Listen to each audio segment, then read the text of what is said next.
Nyasia, I saw your question. Just it's going to be a second for me to respond. I was just sending other answers.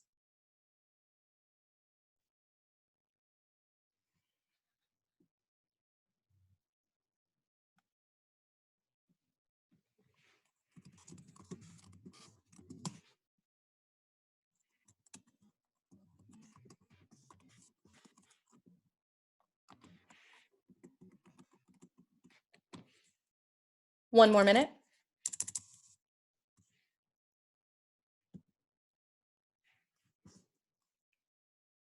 Jade, the answer that you just sent me, use that to help you figure out your answer.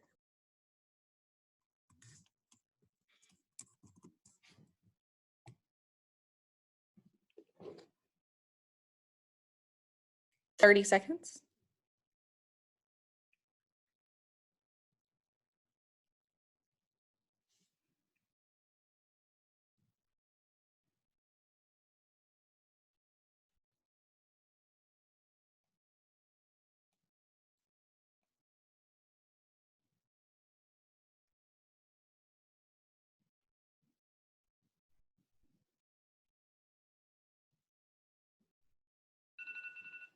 Great, go ahead and finish up. Be prepared to be cold called on. Again, it's okay if you get the answers wrong. This is just our opportunity to work on one, getting points for being cold called, as well as just learning the best ways to use process of elimination. So let me get my classwork pulled up, and then I'm going to share my screen with everybody, and we are going to go through these questions one by one. Okay, so number one, Sherman's letter is associated with which of the following reasons why the Confederacy was defeated militarily? Starting with Nyasia.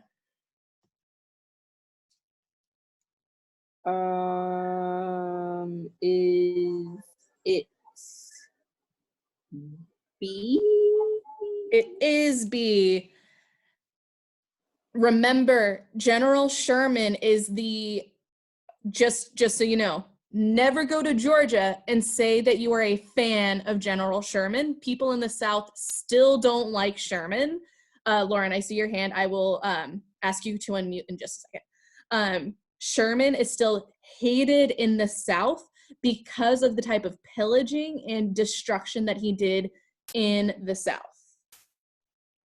Lauren, go ahead. For number one, I thought it was A. So I understand how A feels relevant because of the Union did have more resources, so that's technically a correct answer, but it's not the most correct answer.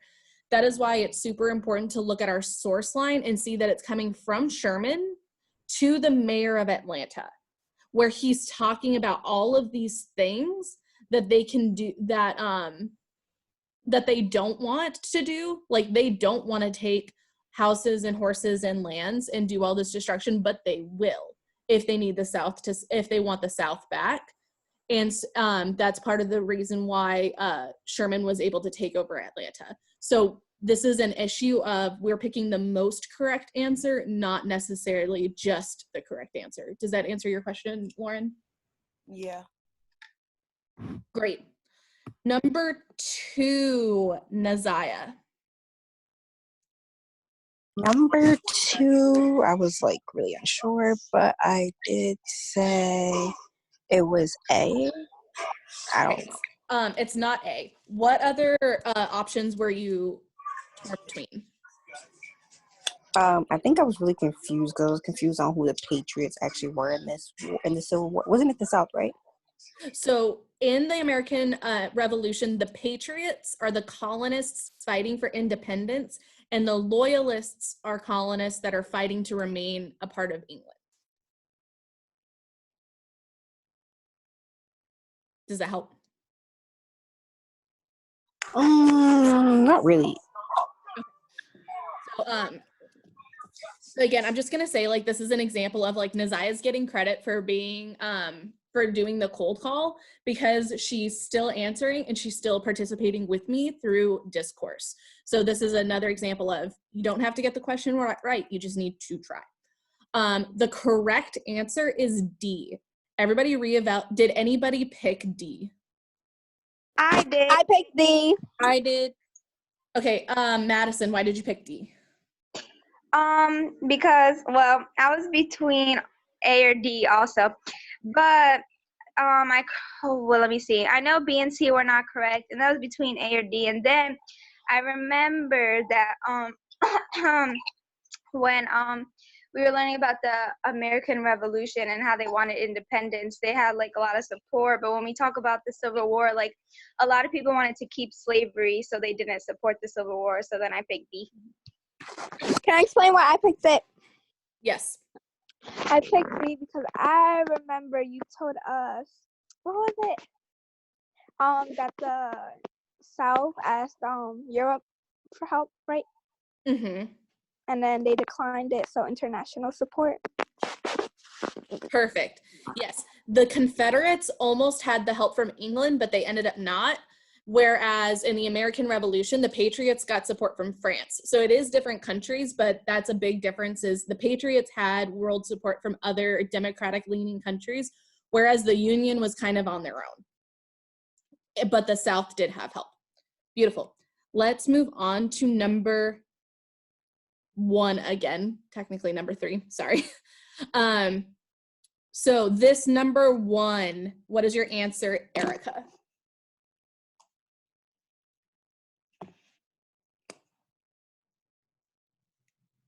I chose C. Okay, why did you choose C?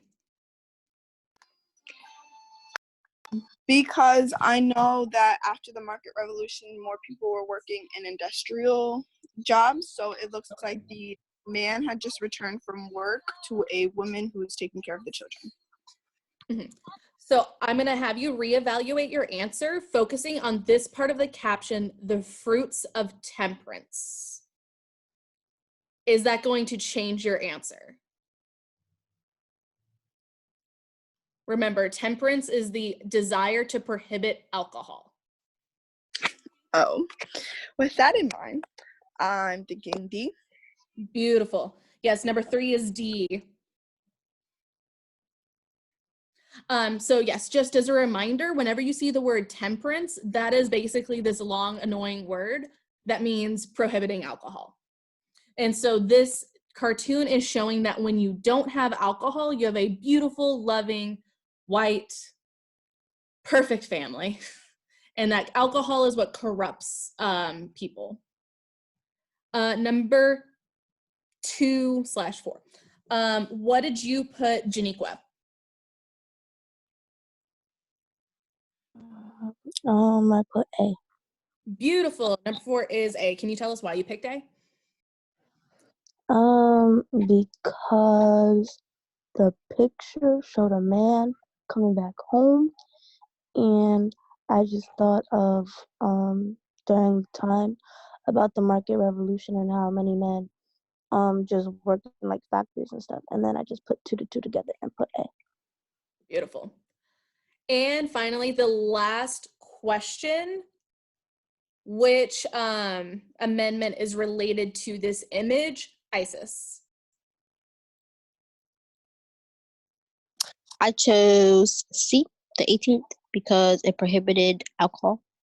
Beautiful. The 18th Amendment did prohibit alcohol. Great. That is all for our Do Now. Everybody, I'm going to give you 30 seconds to make sure that you are either prepared to take notes in your class document during the lecture or take notes on separate sheets of paper. Notes, the picture of your notes or me seeing your notes will be 50% of your class participation grade today, so make sure you're taking thorough notes. I'll give you 30 seconds to get that set up before we get started on our oral drill.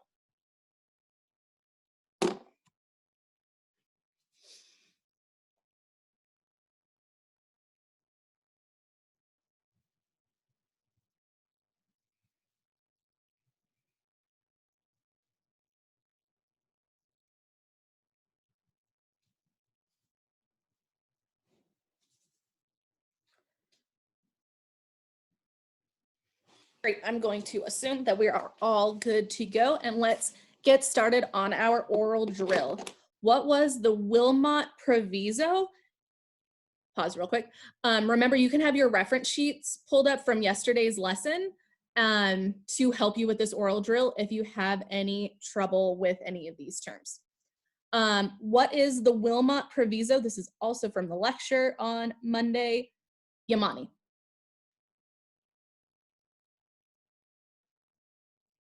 It banned slavery in the Mexican Cession. Yes, did it work? No. Yes or no? No. No, beautiful. Yes, the Wilmot Proviso was the goal to prohibit slavery in new areas, but it did not work.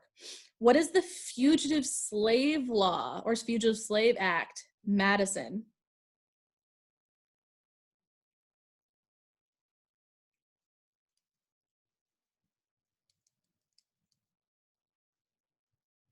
Sorry. Sorry. The Fugitive Slave Act was the law that it was out of some compromise, right? Compromise of, was it 1850? Mm-hmm. Okay. So it stated that everyone had to return the runaway slaves back to the South. Beautiful.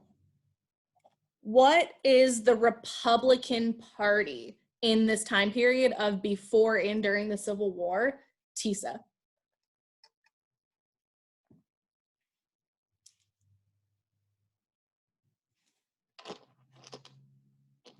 Can you give me a second?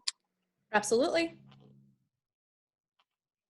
Okay, while we're waiting for Tisa to pull that up, what is important about the election of 1860? Cedric.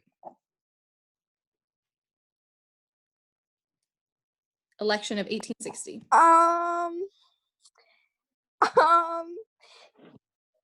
Is this when Lincoln was elected? Beautiful. And what political party was he a part of? A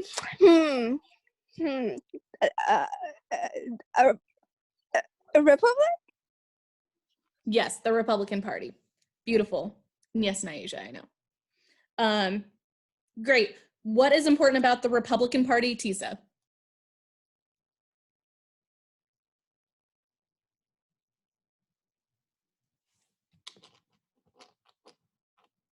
I'm honestly not sure.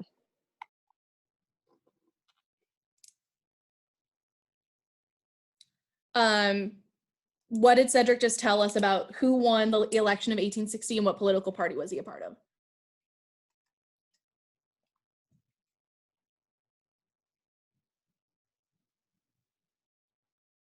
Cedric, remind us of your answer, and then I'm going to come back to you, Tisa. What is important about the election of 1860? Lincoln was elected, and he's a republic.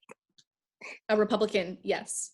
Yes. Tisa, if Republicans won the presidency in 1860 and that was Abraham Lincoln, what is important about the Republican Party?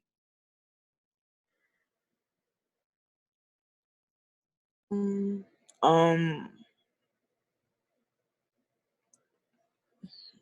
don't know. Who was an important Republican? Lincoln. Lincoln. And did the Republicans fight to continue slavery or to end slavery? To end slavery? There we go. Yes, that's the important thing about the Republican Party is they push to end slavery. What is the Kansas-Nebraska Act, Janiyah? It's when they created territories for all Kansas and Nebraska. And what was the controversy over these areas? What were they worried about spreading to these areas? Yeah.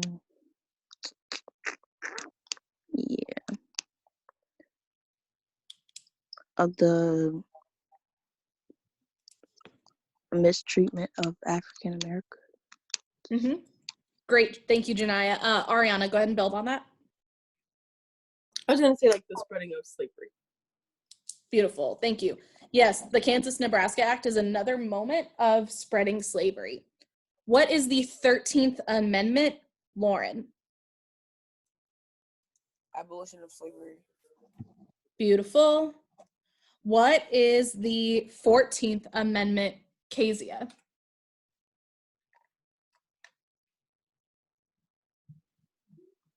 No, something about the citizens and no states or something like that. Yes, the 14th Amendment gives equal citizenship. Ariana, do you want to build? Yeah, I wanted to say it was the quote thingy. It was like equal protection of the law or something like that, right? Beautiful. There's reconstruction.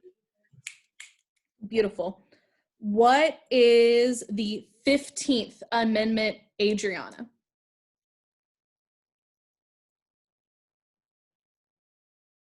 It gave citizens the right to vote no matter their race or whatever. Beautiful. And finally, what is the Reconstruction period, Dwayne?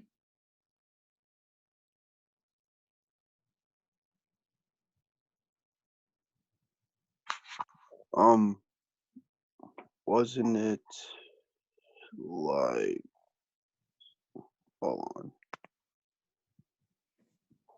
What did Wasn't it the time? after? Right. It was after the Civil War, so wasn't it like when it was trying to fix up the place after the Civil War? Specifically, which part of the country? Which part? Yeah, like the north or the North?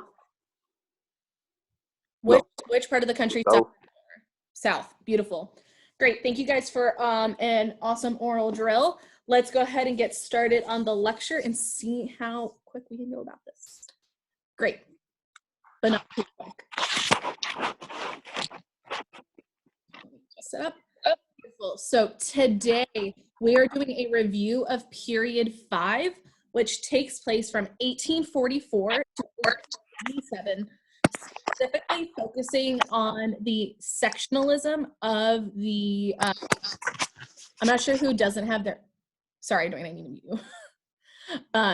Specifically focusing on the further division of the United States, the Civil War, and the Reconstruction period. So this is the part of American history where we really look at this North versus South dynamic. I'll give you guys 30 more seconds to get your notes all set up. Miss Wiles, it's also okay if we type it, right? Yes, if you type it into your class document, that's totally fine. Okay.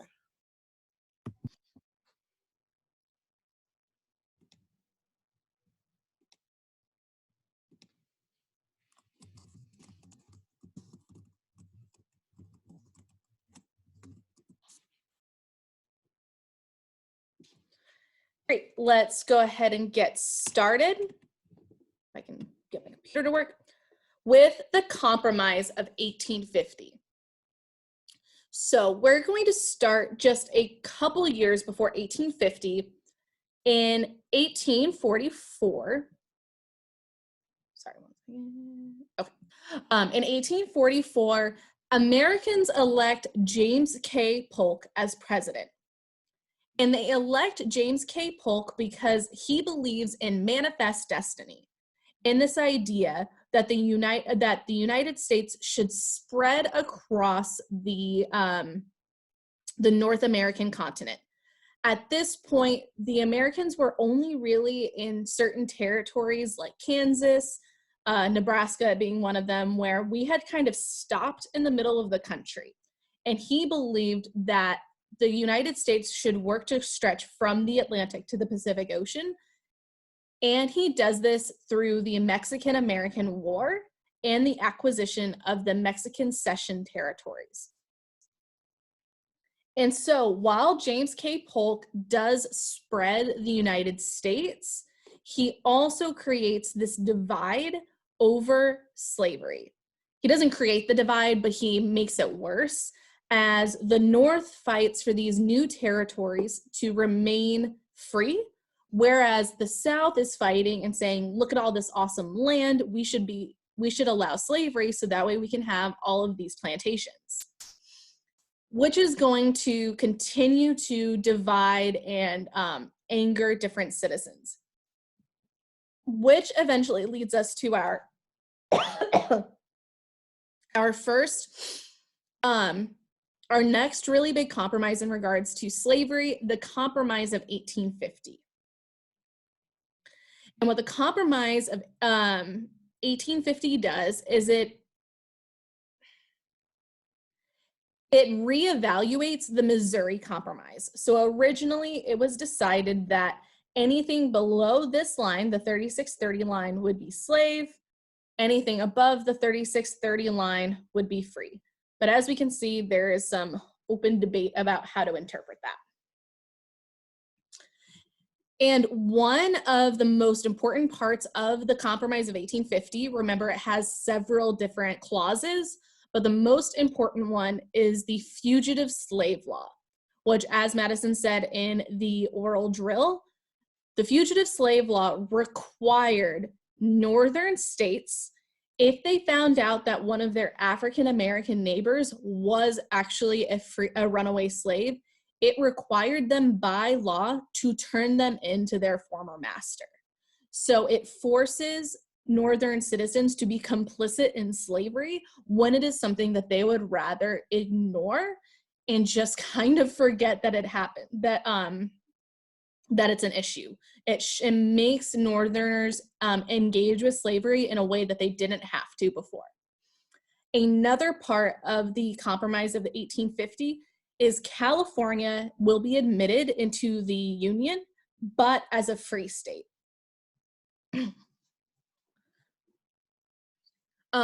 So California is admitted as a free state in the Compromise of 1850. And another clause of the Compromise of 1850 is the slave trade is abolished in Washington, D.C.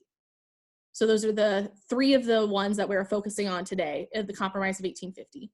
Fugitive slave law, California is a free state, and Washington, D.C. will prohibit the slave trade in its borders. That leads us to the next really huge divisive act that continues to frustrate the North and South alike. The Kansas-Nebraska Act of 1854 pushes forward this idea, where it says POPSOV, this idea of popular sovereignty. The idea that these new territories should not be divided equally based off of free versus slave, but that these territories themselves should get to vote on whether or not they admit slavery into their territory. So Congress won't tell Kansas whether or not they're going to allow slavery. Instead, the citizens of Kansas will decide if they are going to allow slavery or not. And this creates a lot of conflict, specifically in Kansas, where it's split pretty 50-50. You have like 50% of people that want slavery and want the ability to spread plantations. Why could I not think of that word? They want to spread plantations into Kansas and continue to use slavery. Lauren, I see your hand. Just give me 1 second. They want to spread these plantations into the Kansas territory and continue to farm. And then you have the other half that are abolitionist, small land-owning white farmers who do not want slavery there, either as competition for their small farms or they are morally against slavery. Yes, Lauren? Oh, I was just asking during this time, isn't that when some of the southern people started to move into those lands because they had popular sovereignty? Mm-hmm. Yeah, so you have you have Southerners who are kind of outgrowing these states of Texas, Louisiana, Arkansas. They want to take slavery into Kansas where there's more territory for them to have large plantations, because in the South they're running out of room. That's one of the reasons why slavery continues to spread across the South. Cotton is a great cash crop that absolutely destroys soil if it is harvested too often. So it's something that is harvested really easily in those first 4 years, but if you don't replenish the soil, it's done, it's destroyed. So that's one of the reasons why the South needed to continue spreading westward, is because they were running out of really profitable soil to have these cotton plantations. Sorry, I got sidetracked. Back to Bleeding Kansas. So like I said, Kansas is split like 50-50. You have people very against slavery and people that are very for slavery. And you have people from the slave state of here, Missouri, coming in to influence the voting, to encourage people to vote to allow slavery in Kansas. And a radical abolitionist, one of my favorite historical people, John Brown, was not happy. And so he helps organize Bleeding Kansas. And Bleeding Kansas is where this political disagreement over slavery turns violent before the Civil War. And John Brown leads a raid on new plantations in Kansas, killing slave owners and sometimes their families. John Brown did not encourage the killing of families. It's just something that comes from these types of mob mentalities. Bad things just happen. And so he encourages this radical pushback against slavery, which is something that you don't really see a lot. Most of the debates over slavery are, in terms of the white community, are very like, we're going to talk about politics, but John Brown is like, he takes that to the streets and kills people for it. One of the other big moments of division in this time period is the Dred Scott case. Dred Scott was a slave that was transported to the North with his owner, and while he was living with his owner in the North, the man that claimed to own him died. I say claim to own because like this man was an autonomous, amazing man, and he doesn't deserve to be characterized as being owned by somebody. Sorry. And so because this man had died, Dred Scott decides, I'm going to argue for my freedom because I am technically in a northern state, and so I deserve my freedom.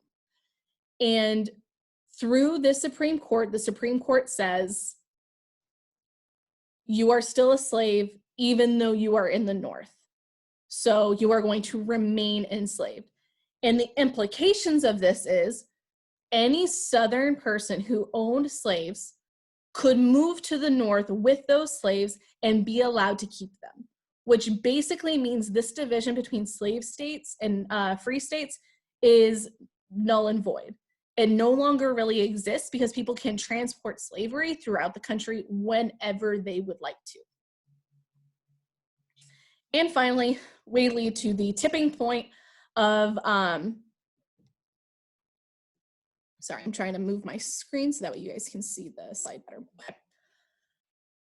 So we finally get to the tipping point of all of this in the beginning of the war in 1860. The Republican Party had formed several years before 1860 and was it was an offshoot of the political party, the Whigs. But the Republican Party was specifically formed with the desire to end slavery, specifically the spread of slavery, but ultimately most Republicans were abolitionists in this time period. Lincoln is a pretty well-known congressman. He's known because of his debates with Stephen Douglas, and he is known for having a very comforting idea of ending slavery. He doesn't try to alienate people, but he also argues that slavery is wrong. Lincoln walks that line of condemning slavery while also trying to not make people uncomfortable, specifically people that are sympathetic to slavery uncomfortable. And he becomes the Republican nominee, and he wins the election of 1860. And as we see, he won 60% of the electoral vote, but he only won 40% of the popular vote. So technically he did not win with the majority, which caused a lot of issues. And because the Southern states are so paranoid that he is going to try to take away slavery from them and abolish slavery, they secede from the United States after his election.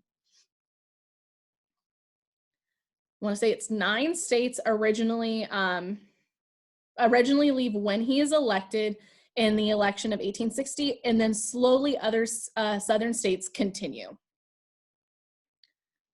And that is what is going to lead us to the Civil War, the fight between the North and the South, a fight about bringing the southern states back into the Union in the beginning, not about slavery.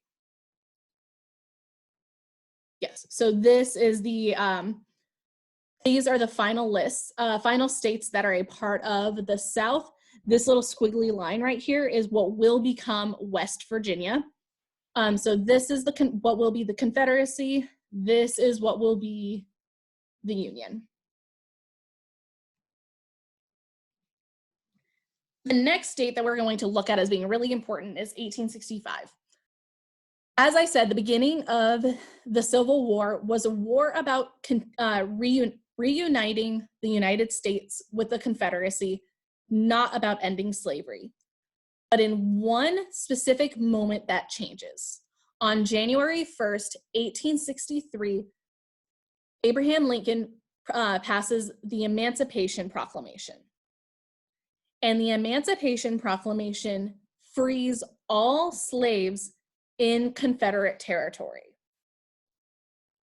Now, what this means is that he is freeing slaves in a country that he does not have any governing power over at that point. So some look at this as a very not great document, and he didn't do a whole, some will argue that he didn't do a whole lot. However, what the Emancipation Proclamation does is it helps solidify this idea that any runaway slave from the South that is able to escape into the North, they will be free because they're in free territory, and technically they were freed in the South in the first place. The Emancipation Proclamation also allows for the formation of the USCT, the United States Colored Troops, which is, and it gives African American men the right to literally fight for their freedom.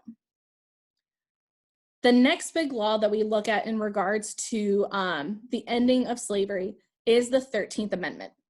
In 1865, the 13th Amendment is ratified, which prohibits slavery in the United States. Slavery is no longer allowed. And the 13th Amendment is very contentious in the Union between Republicans and Northern Democrats. Northern Democrats are afraid that if they pass the 13th Amendment, there's no way they can bring the Southern states back into the United States, whereas the Republicans say, no, we've just fought for 5 years over slavery, we are going to end this thing. And so it ends. The 13th Amendment passes, and when the South officially surrenders in the Civil War, they are forced to amend the 13th Amendment into the Constitution, where slavery will no longer be a thing in the South or the North. During the passage of the 13th Amendment, you also have an offshoot of Republicans called the Radical Republicans. To split them up into 2 groups, the Republicans are fighting for the abolition of slavery and nothing else. The Radical Republicans are fighting for the abolition of slavery and for the extension of civil rights and equal rights to African Americans. So Radical Republicans want to take it that next step further and make sure that African Americans receive all of the rights that white Americans had been given.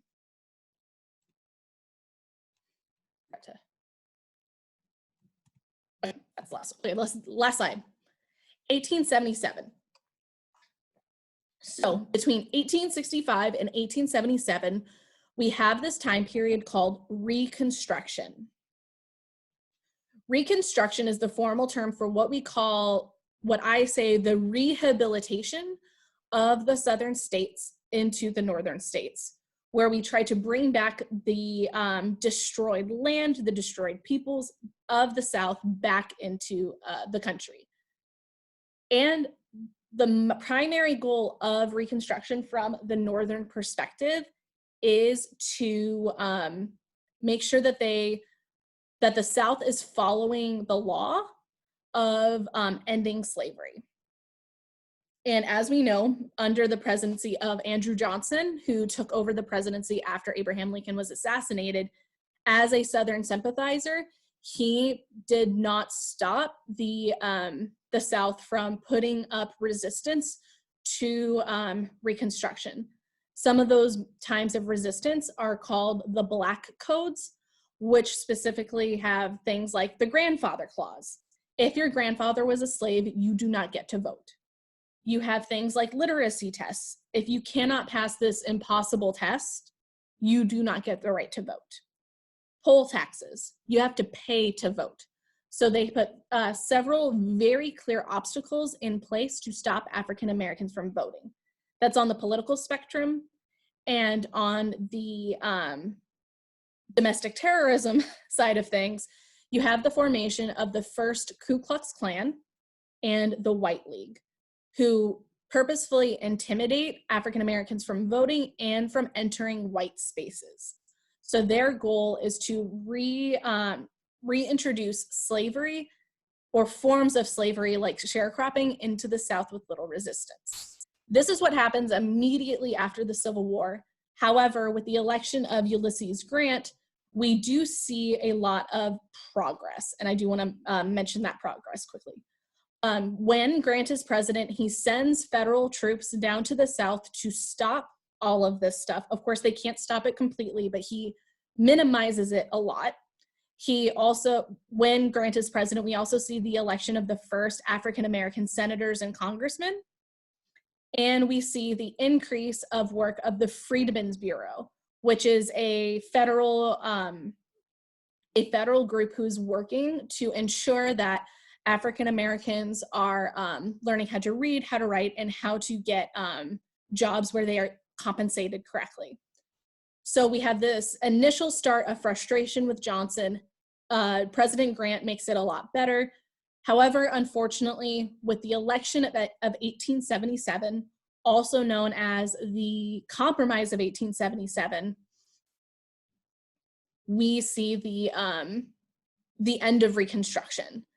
Rutherford B. Hayes is given the election by the South. It was a very, very tight election where it wasn't clear if Hayes was going to win, but the South concedes and says, Rutherford B. Hayes, a Republican, can be president only if he takes the federal troops out of the South. Rutherford B. Hayes agrees, removes federal troops from the South. That is the end of this positive era of Reconstruction. And this is when we see a reintroduction of these Black codes, sharecroppings, and violence towards African Americans increase. With that being said, please take 1 minute to do a stop and jot, tell the story of period 5. Try to include at least 3 key terms and 2 dates from this lecture. I am going to let you guys share that out in 1 minute. Actually, don't do that. Sorry, I just realized what time it is. Do you have any questions? Let me go ahead and stop my sharing. Questions?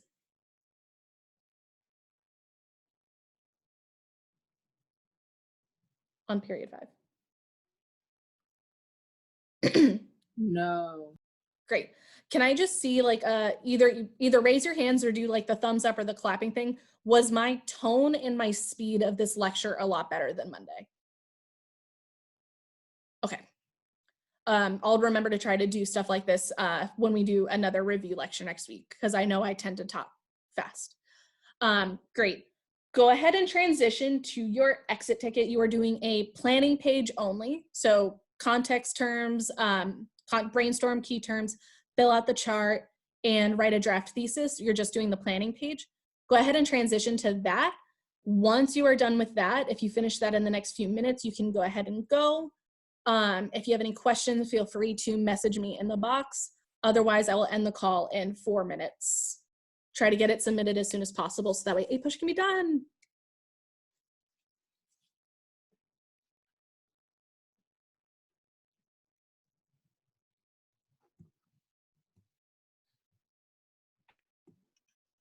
We're doing Yes, Isis. Jade, I'll come back to you in a second. How many terms do we need for the brainstorm?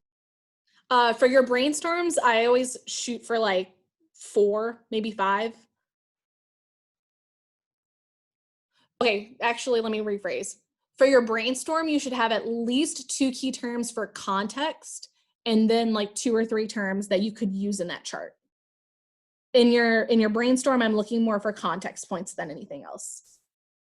Jade. Never mind. I know now. Okay.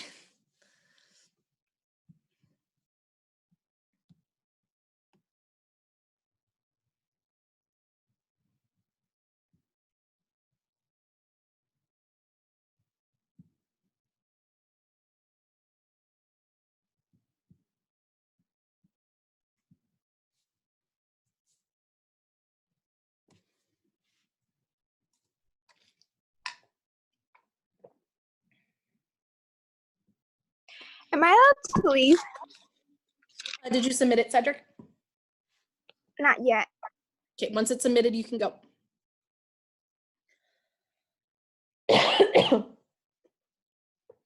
So the reason why I ask you guys to stay in here until 10:50, or at least until you submit your work, is because I think it's easier to get you guys to finish everything really quickly. And so that way you don't have this looming over.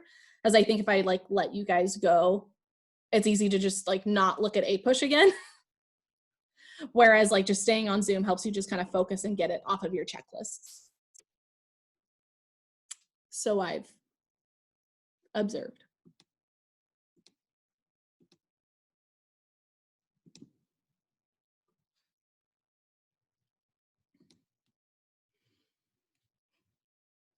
But that being said, we are coming up to the end of class. As always, please text me, email me if you have any questions.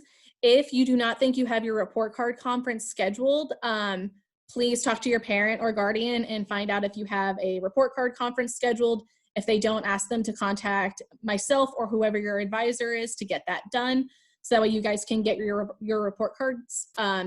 Conferences are going to be next week. And then once you have your conference, you will get your report card mailed to you. As always, text me or email me if you have any questions. Enjoy the rest of your morning and afternoon. Bye, Miss Wild. Goodbye, everybody. Wild. Bye. Bye.